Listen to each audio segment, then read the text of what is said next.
Good day, everybody. For the next few minutes, I'm going to talk to all you guys about an amazingly cool protist. Its name, something I can very poorly pronounce, Karenia brevis.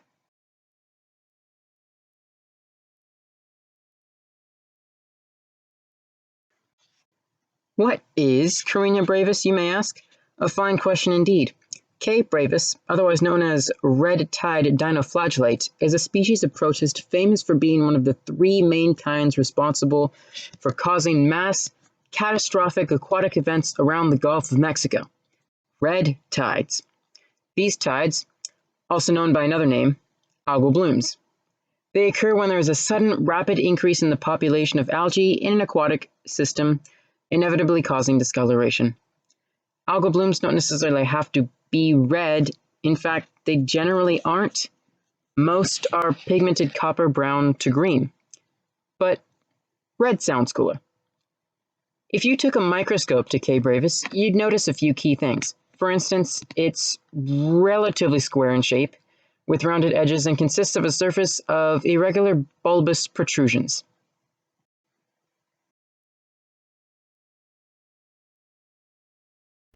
Before we go on to discuss the protist in further detail, it might help to know some key scientific information.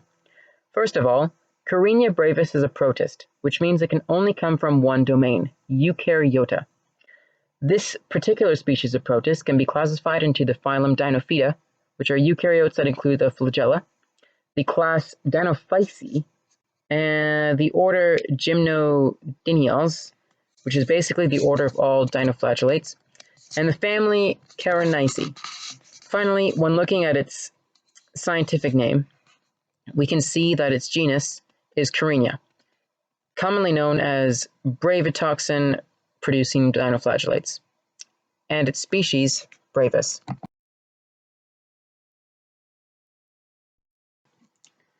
Allow me to name some of the main key structural factors of my dinoflagellate, Karenia brevis. So, Karenia brevis consists of a cell wall, a plasma membrane, ribosomes, mitochondrion, chloroplasts, vacuoles, and vesicles, and of course, a nucleus. So far, nothing has been funny.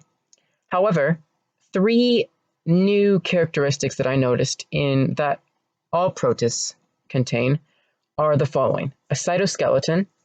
Now, cytoskeletons are fibrous protein structures, and these structures are responsible for moving cellular parts.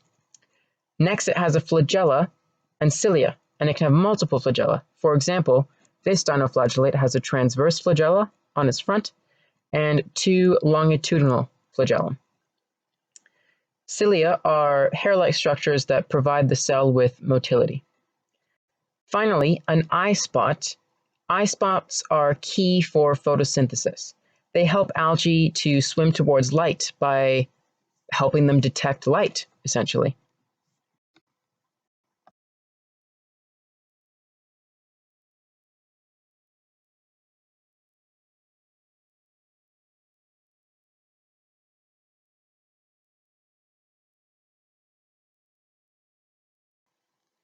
Researching my protist's life cycle, or average growth and development, was probably one of the most interesting parts of this project, mostly because it's so unique. And it can go in the following 5 steps. 1. A cyst, a dormant cell basically, is going to lay on the sediment of an ocean floor. Then, 2.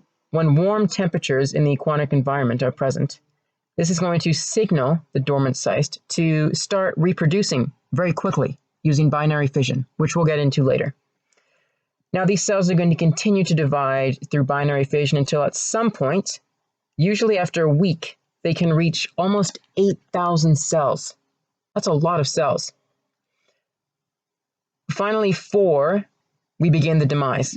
The exhaustion of nutrients in its environment cause the growth of the algae to halt. They come to a stop.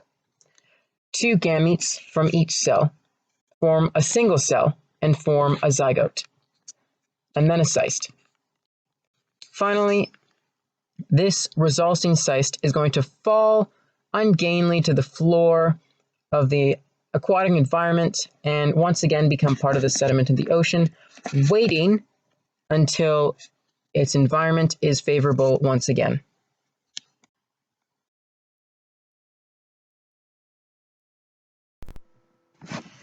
Alright, I think it's time for some cool stuff.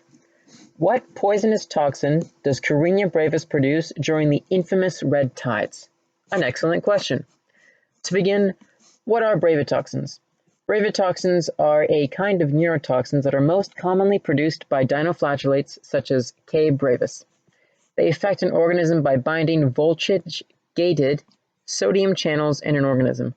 Such a process can lead to paralysis and a loss of coordination, a condition which has been clinically labeled by scientists as neurological shellfish poisoning. The effects of this deadly toxin can be seen in various aquatic organisms. For instance, in marine mammals, such as the manatee, the characteristics of neurological poisoning may render them unable to swim, ultimately leading to their drowning. Fish, on the other hand, are affected in a different way. The neurotoxins cause the gills of those fish to stop working altogether. Such a lethal toxin is hypothesized by scientists to be a way of eliminating competition for red tide protists. With no organisms competing with them for food, these tiny ferocious microorganisms can make the most of the nutrients present in their environment.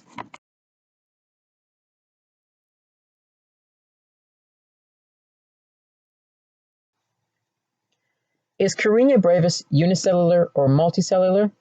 Well, on the image on the left, we can see that all bacteria, all protists, and the majority of algae are unicellular.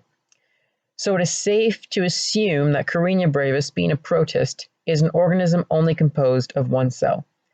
Unlike this cat on the image to the right, posing majestically, which is an organism composed of groups of cells. This is not a protist.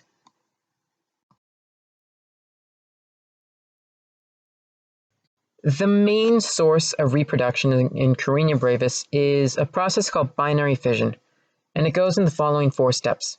Step 1. Step 1 is more of a preparation phase. Basically, the DNA in the cell is already prepared in a neat package called a chromosome. Essentially, the cell is preparing to replicate. This leads us to step 2, replication. Here, the cell copies all of its DNA so that the daughter cells that it will reproduce into will have equal means of survival. Step 3. This is cytokinesis.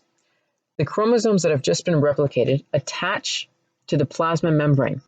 The cell is then going to grow larger, and it's going to form a separation between the DNA copies that are inside the cell. This is called the division, and it forms in the middle of the cell. Step 4. This is division. An entirely new cell wall is going to form, separating 2 identical clone daughter cells, as I mentioned previously.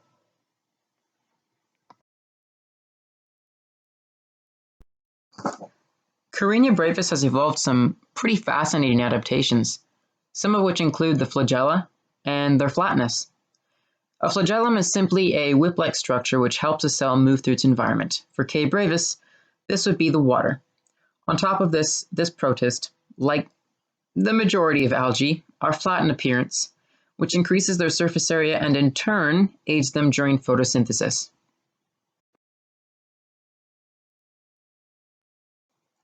That's right, people, more cool adaptations. Next on the list is toxicity. Dinoflagellates are masters when it comes to producing mass amounts of toxins during a bloom. This is an adaptation thought by scientists to eliminate competition for nutrients. Lastly, algae such as K. brevis have an eye spot. This structure allows them to locate light sources, which is an adaptation that also helps them during photosynthesis.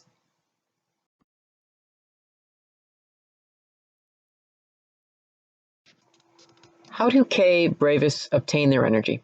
Well, this particular species of protist is mixotrophic, which means it can obtain its energy by means of photosynthesis or consuming other organisms. In other words, carbon can be obtained from either organic or inorganic compounds. In its heterotrophic mode, K. brevis may obtain carbon from either decaying fish, picoplankton, and or waste from zooplankton. On the other hand, when it enters its autotrophic phase mode, K. brevis may obtain its energy by transforming nitrogen in the water into more useful forms, or from dissolved compounds like tannins in the water. For the sake of this project, I gave two stimuli and responses that Karenia brevis may encounter in its environment. The first, an algal bloom begins around the time of September to February in the year, probably around the Gulf of Mexico. It's going to respond by producing a toxin, a brevetoxin, as we've discussed previously. This is going to kill off the organisms living in the aquatic environment to eliminate competition for nutrients with the other species. Second, the second stimulus, the protists exhaust their nutrients in their environment. This is going to cause the algae to form a dormant cell known as a cyst. And this cell is going to basically fall to the bottom of the ocean, and it can survive for years in this state, waiting until its environment returns to preferable conditions. At that time, the whole new generation will prepare for another bloom.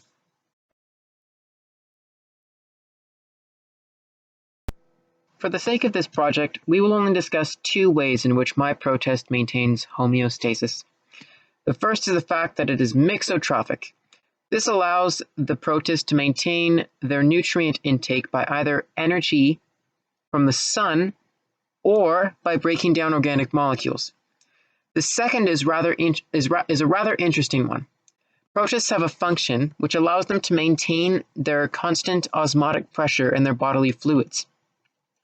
This is called osmoregulation, and it is a process which regulates internal conditions when organisms are living in hypotic environments. That is, environments that have a lower osmotic pressure than a particular fluid. Protists such as K. brevis do this using a contractile vacuole that pumps out excess water that enters the cell by osmosis.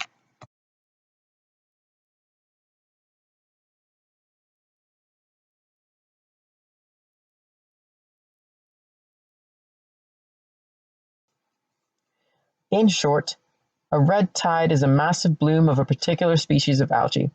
When millions of these algae cluster together, they can produce discoloration in the water. This discoloration often results in a rust brown or even green pigment, but rarely are red tides actually red in color.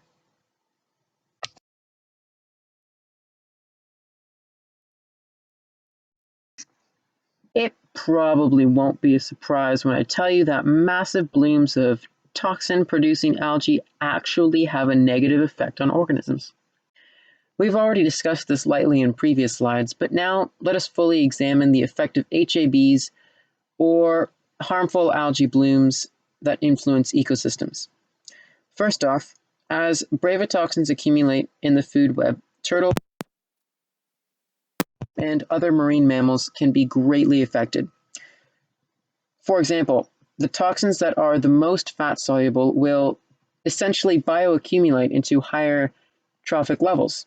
So not only are organisms affected when they consume toxic producing algae, but affect other organisms when they are consumed, and so on. Outside of the water, seabirds can also be affected by this same process. They feed on the abundant life associated with the oceans and estuaries, and thus are also susceptible to the effects of HABs, such as K. brevis.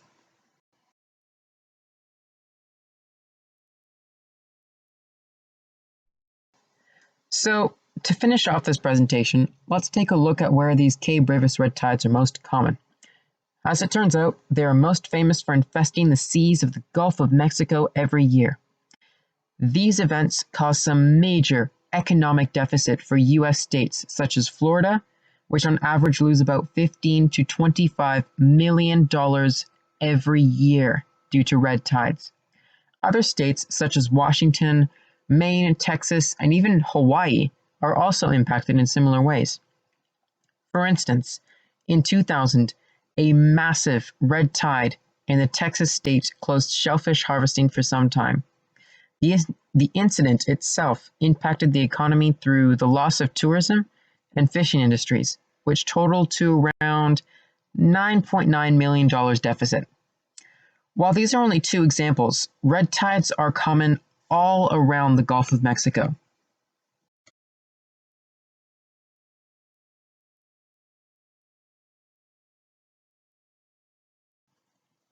Thank you for watching this episode with me today. I hope you all enjoyed it.